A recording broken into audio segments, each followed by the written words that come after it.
I earned money. And for a long time, I thought that was the whole story. I believed life was about increasing numbers. Bigger salary, better package, faster growth. But now I see, I never really understood the story of money at all. My father used to say, money is not just for spending, it is for building a life. He didn't just say it, he lived it. Through discipline, savings, restraint, and responsibility.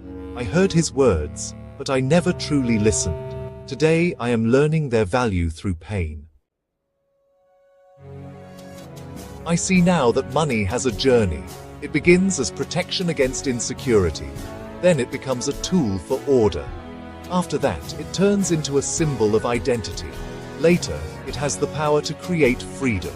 And at its highest purpose, it becomes a force for contribution. But my journey stopped somewhere in the middle. My father wanted me to study engineering because he saw something in me. Not just to get a job, but to learn how to understand complex problems, to think deeply, to design solutions that make life better for people. Engineering was meant to train my mind, my judgment, my responsibility towards society. I once believed I would grow up to build things that mattered, but somewhere along the way, the word package quietly replaced the word purpose. I learned to code, deliver, and meet deadlines. I thought I was practicing engineering, but I had slowly become just a delivery machine. The money was coming, the increments were happening, but I never stopped to ask, what is this money building in my life? At first, money was survival. Supporting family, creating security, those choices were necessary. But fear guided almost every decision. What if I take a risk? What if I fall behind? In trying to feel safe, I silenced my inner voice. Then came stability, savings, bonuses, EMIs. Life became organized, but mechanical. I learned to plan for the future, but I lost the present. My time belonged to the office. My energy belonged to deadlines. My thoughts were always occupied by the next release. Engineering lost its depth. It became task completion. Control increased. Freedom decreased. Then money became identity. My salary, my company, my title, these became my self-worth. Comparison never stopped. Who earns more? Who went on site? Who got promoted? From the outside, I looked settled.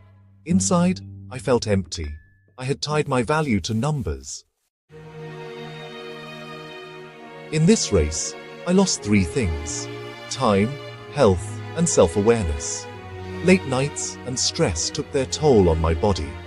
Relationships drifted away while I kept saying, later, when things slow down. I stopped learning deeply.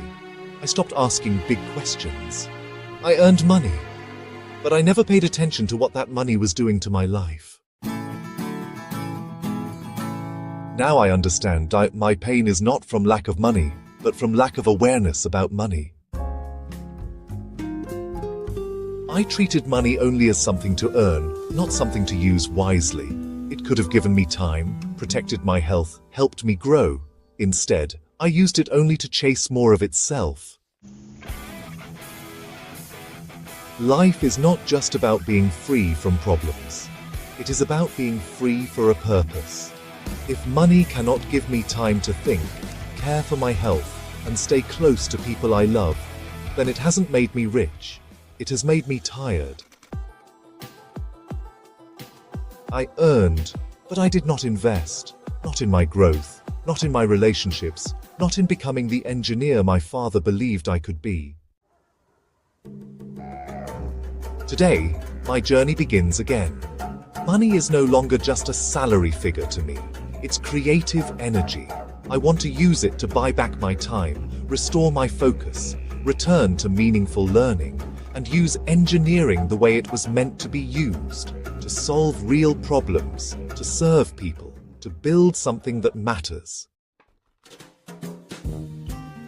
Because, True wealth isn't really measured by how much we accumulate, but by how meaningfully we transform our time, knowledge, energy, and earnings into a life of value.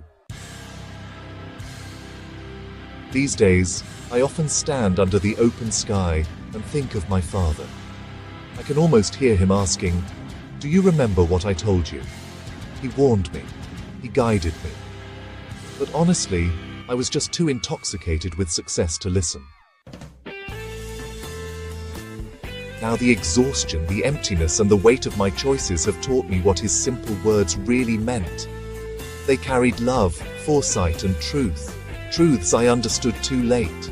Father, wherever you are, I could not live up to your words. I ignored them.